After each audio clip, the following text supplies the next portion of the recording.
चोर को देखने के लिए ब्राह्मण की लड़की अपनी छत पर खड़ी हो गई। चोर को जब ब्राह्मण की हवेली के सामने से लेकर गए तो जैसे ही सौम्या ने उस चोर को देखा वो उस पर दिलोजान से मोहित हो गई। वो तुरंत दौड़कर अपने पिता बनवारी लाल के पास गई और बोली, पिताजी, मैं उस चोर से विवाह करना चाहती हूँ। बेटी की यह बात सुनकर ब्राह्मण हैरान रह गया और बोला, यह तुम क्या कह रही हो बेटी? सौम्या बोली, मैं जो कुछ भी कह रही हूँ अच्छी तरह सोच समझ कर कह रही हूँ पिताजी। मैंने उसको अपना पति मान लिया है। अगर उसको शूली पर लटकाया गया तो मैं भी उसके साथ सती हो जाऊंगी। अपनी इकलौती बेटी की ये अजीब सी जिद सुनकर बनवारी लाल के पैरों नीचे से जमीन खिसक गई। उसने अपनी बेटी को समझाने की बहुत कोशिश की पर वो अपनी जिद में टस से मस न हुई। अंततः अपनी बेटी की ममता के वशीभूत हो ब्राह्मण राजा के पास जाता है और सारी बात राजा को बताकर चोर को छोड़ने का निवेदन करता है। ब्राह्मण की सारी बात सुन राजा आश्चर्य से बोला, ऐसा कैसे हो सकता है? मैं ऐसा चाहकर भी नहीं कर सकता। मुझे अपनी प्रजा को भी जवाब देना है। अगर चोर को ऐसे ही छोड़ दिया तो सब नगरवासी क्या कहेंगे? कोई हल न मिलने पर बेचारे ब्राह्मण ने वापस घर जाकर अपनी बेटी को बहुतेरा समझाया पर वो अपने निश्चय पर अटल थी।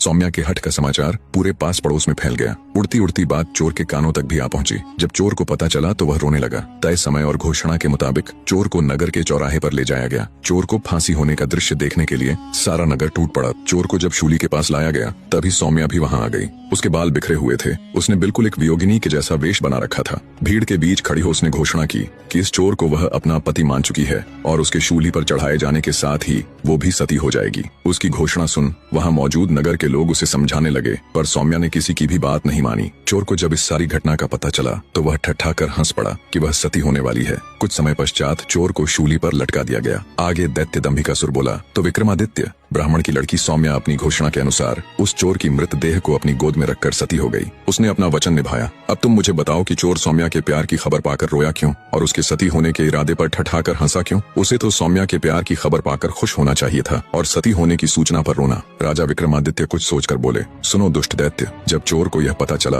कि ब्राह्मण बनवारी लाल की पुत्री सौम्या उससे प्यार करती है तो वो अपनी तकदीर पर रोया कि अगर सौम्या का प्यार उसे पकड़े जाने से पहले मिल जाता तो शायद वह सुधर जाता। अब बात आती है उसके हंसने की, तो उसका हंसना बिल्कुल ठीक था। सौम्या की मूर्खता पर उसको हंसी आई कि मान न मान मैं तेरा मेहमान। उसका सती होना भी त्रिया चरित्र का एक हिस्सा था। बस इसी कारण वह ठठाकर हंसा। राजा विक्रमादित्य की बात सुन दंभिकासुर बोला, तुम ठीक कहते हो विक्रमादित्य। दैत्य दंभिकासुर न चाहते हुए भी अपनी अगली गुत्थी कहना आरंभ